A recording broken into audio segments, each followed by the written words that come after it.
Hello, this is Seamus and 7MYW.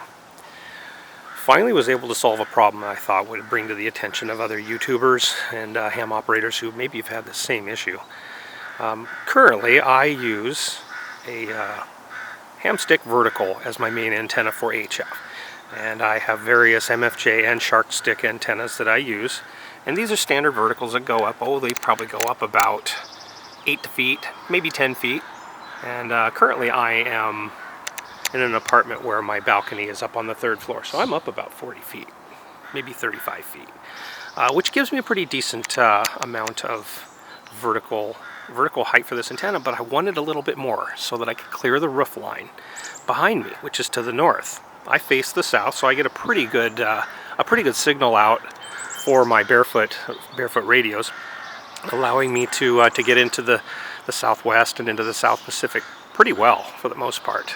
Europe is a little tougher, but anything to the south of me and possibly Long Path works relatively well, all things considered.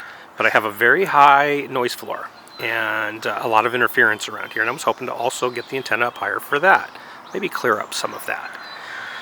So what I thought I'd do is MFJ has for sale what they call a mast extender, and primarily it is a 3/4 or 3/8 by 24 thread extender, and it allows me to, or would allow a person to put one of their ham sticks into the ear, and then you extend your antenna up about another 46 inches or so, maybe 48 inches, giving an extra nice little boost. Problem was, I couldn't get it to work. No matter how I tried, no matter what I tried all the bands, all the radios, all 3 HF rigs, every which way I could, with internal tuners, to get this to work. And it would not load up. I couldn't get anything lower than about a 7-to-1, 8-to-1. Absolutely horrible, of course, because I'm usually running about a 1.3-to-1, 1.5-to-1 at the most. Because the tuners work really well on those antennas, on those radios. And I have these cut down to where they're pretty darn close to resonant. So, what to do? I did send a message to MFJ, asking MFJ what their thought was, and they sent me a new one saying it was possibly a defective one, but that give the new one a shot. And at $35 a piece, it's not cheap, just for this fiberglass extender. So I decided, okay, I'll give it a try the new one, and the same thing happened. So I told MFJ what happened. MFJ sent me back a message saying, listen, here's an article that we came across that might have some pointers. Maybe there's something here that you can troubleshoot. So I read the article, and while the people in that article, the hams, were actually making MFJ dipoles out of their ham sticks, it did give me an idea. It gave me an idea about counterpoise, and I have never had to have a counterpoise. This balcony, this steel black balcony here, this railing, is a great ground plane. It's like having it on your car, and that's why I use the mag mount here, because it does a great job of being a counterpoise and a ground floor, and a ground plane for the antennas. And I've had nothing but great success for the most part. I just want to get a better reach out there, get my signal out farther the higher I get. So, thought I'd give this a shot. Counterpoise, where in the world would I put it? And so I was trying to think of where I would put it. So I took the ham stick off.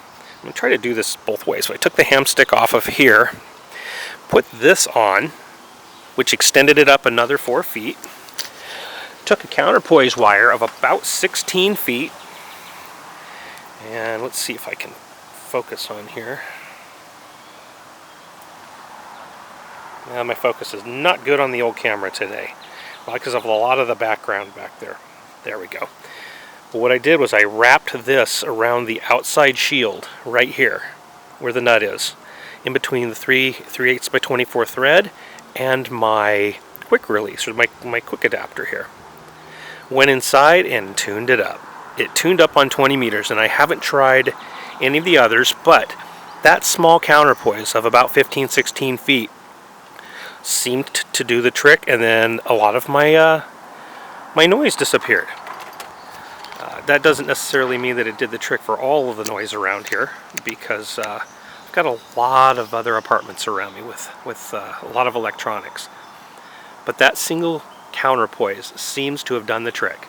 I'm going to experiment more because I have that antenna, and then I also have another one over here, which allows me to use 2 different antennas on 2 different radios if I decide I want to. I never use them at the same time, and they're far enough away where there's not going to be any issue between them, and they're not resonant antennas on both to be a harmonic issue. So I just wanted to let anybody else out there know, if you get an MFJ 1600T, I believe is what its model number is, if you can't get it to work, try the counterpoise and try putting it right there where that nut is.